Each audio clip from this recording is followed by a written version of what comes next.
Postimehe uudistega on stuudios Priit Roos.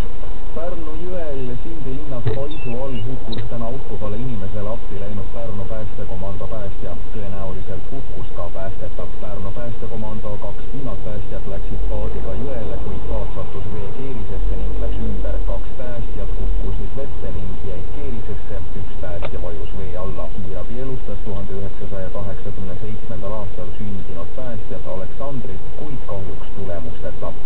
Süüria väed lasid täna maha 3 meeleavaldajat. Päev pärast ÜRO vahendatud relvarahu jõustumist korraldasid 10 000 inimesed mitmes Süüria provintsis meeleavaldusi. LHV Pank tõstis oma järgmise aasta Eesti majanduskasvu prognoosi 3,8%-le võrreldes novembris prognoositud 3,2%-ga.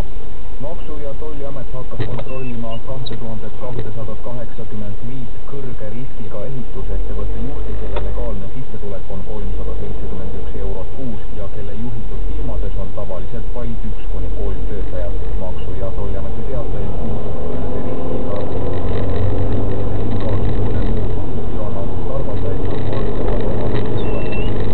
Registreeritud töötusmõtted sel nädalal 387 inimese võrra registreeritud töötuid oli selle nädala seisuga 31 mõned koguga 37,5% tööealisest elanikkonnast.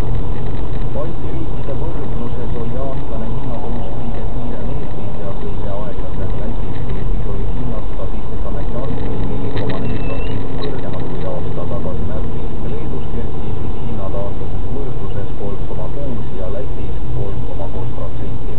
Kaitsepolitseiameti büroojuhi Martin Arpo rõhutas päev pärast ameti aastaraamatu avaldamist, et Tallinna abilinnapea Mihhail Kõlvarti tegevuse tagamaade avamine avalikkusele oli vajalik. Aastaraamatus märgiti nimelt, et Kõlvarti tegevus venekeelse koolihariduse kaitsmisel käib ühte jalga Venemaa kaasmaalaste poliitikaga. Kaitsepolitsei siiski ei kahtlusta Kõlvartit mitte milleski. Lõuna prefektuuri narkokuritegude talituse juht Jarek Pavlikin, keda kahtlustatakse mitmes kuriteos, võeti täna